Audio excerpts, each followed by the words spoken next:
Национальный архив республики теперь работает с электронным форматом. О нововведениях в учреждении в материале Розалии Борисовой. Кальки, фотографии, видео, данные на стекле и бумажные документы в разном состоянии, разных языках. Теперь в этот список добавится и новый вид документов – электронный. Новые пункты – это раздел об работе по электронным документам.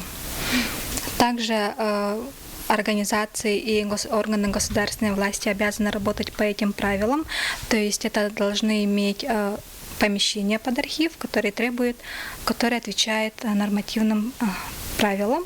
Это должны иметь специальную влажность, температура и охранная сигнализация. Файлы нового архив-документа обязательно сдаются в формате PDF-A, но пока работники только ждут первый электронный файл.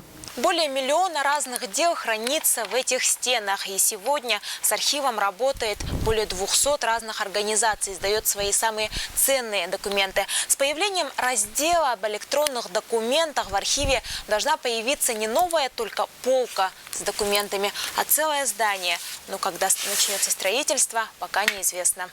Если в архиве появится здание, то в организациях, согласно новому документу, новые комнаты. Пока они есть примерно в 45% организаций, но их нельзя назвать настоящими архивами. Это просто помещение без особого режима и работника. Штатных хранителей информации не больше 35. В будущем в каждом архиве будет свой квалифицированный архивариус. Розалия Борисова, Василий Слепцов, НВК Саха, Якутия.